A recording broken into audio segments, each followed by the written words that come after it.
जय हिंद दोस्तों। आज का हमारा टॉपिक है फ्लेमिंग के बाएं हाथ का नियम। फ्लेमिंग साहब ने किसी चालक में यानी कि किसी तार में लगने वाले बल की दिशा को ज्ञात करने के लिए इन्होंने दो नियम दिए। इससे पहला नियम बाएं हाथ का नियम कहा गया और दूसरा दाएं हाथ का हथेली का नियम कहा गया। आइए देखते हैं फ्लेमिंग के बाएं हाथ का नियम। फ्लेमिंग साहब ने बाएं हाथ को कहा कि अंगूठे तथा उसके पास वाली उंगली तथा बीच की उंगली को इस प्रकार फैलाया जाए कि तीनों क्या एक दूसरे के लंबवत हो।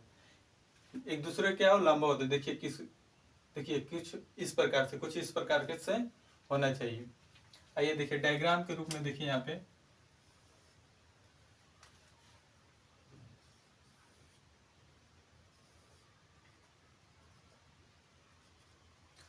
फ्लेमिंग साहब ने बताया कि जो अंगूठा है ये बल की दिशा को डिनोट करता है और जो तर्जनी है अंगूठे के पास वाली उंगली ये चुंबकीय क्षेत्र की दिशा को डिनोट करता है और जो ये बीच वाली उंगली है वो करंट की दिशा को क्या करता है, बताता है। देखिए ये हमारा चुंबकीय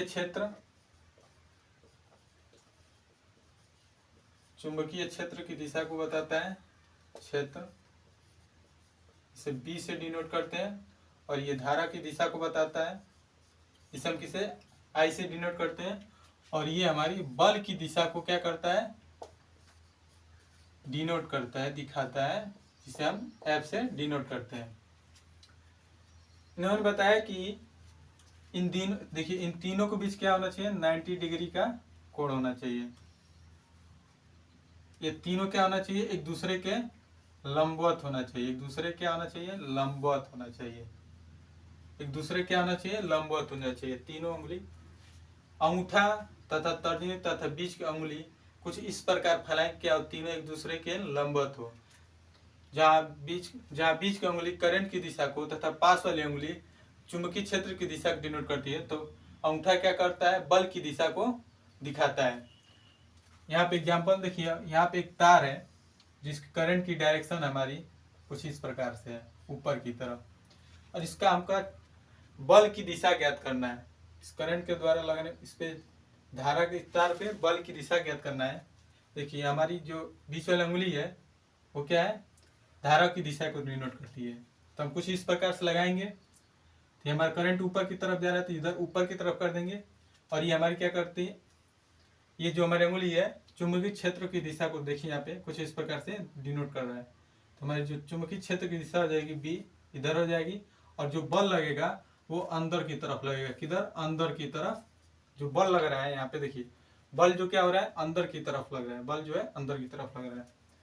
हमारा नेक्स्ट टॉपिक है फ्लेमिंग के दाएं हथेली का नियम। दाएं हाथ के हथेली का नियम। फ्लेमिंग से दाएं हाथ का हथेली का नियम देखिए क्या कहता है। करे दाएं हाथ की उंगली हो, चारों उंगली हो तथा अंगूठे को इस प्रकार फैलाए है कि दोनों क्या एक दूसरे के लंबवत हो।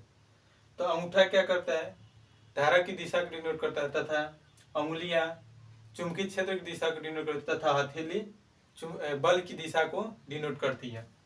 ये देखिए यहाँ पे ये धारा को दिशा, ये दायां हाथ है, देखिए यहाँ पे दायां हाथ है, ये धारा की दिशा को डिनोट करती है अंगूठा, और अंगुलियां क्या करती है, चुंबकीय क्षेत्र की दिशा को, और हथेली क्या करती है, हमारी बल की दिशा को डिनोट करती है। बल की दिशा से एफ से, और ये धारा को आई से डिनोट करते हैं। अब देखिए इस पे अगर यहाँ पे एक तार दिया है, इसका हमारी करंट की डायरेक्शन ऊपर की तरफ है, तो चुंबकीय क्षेत्र की डायरेक्शन क्या होगी, इस पे बल की दिशा किधर होगी। हम दायां हाथ का हथेली का नियम इस पर रखेंगे। अंगूठा करता है करंट की डायरेक्शन, तो करंट की डायरेक्शन ऊपर की है तो अंगूठा ऊपर की तरफ रखेंगे। ये चारों उंगलियां हमारी क्या दिखाती हैं, चुंबकीय क्षेत्र की डायरेक्शन। चुंबकीय क्षेत्र की डायरेक्शन हमारी इधर है तो इधर रखेंगे। और बल हथेली क्या दिखाता है, बल की दिशा, मतलब जो बल है हमारी सामने की तरफ लगेगी, मतलब बाहर की तरफ लगेगी। जो बल की डायरेक्शन होगी इसमें बाहर की तरफ, बल की डायरेक्शन बाहर की तरफ होगी। आइए आप समझ चुके होंगे। जय हिंद दोस्तों।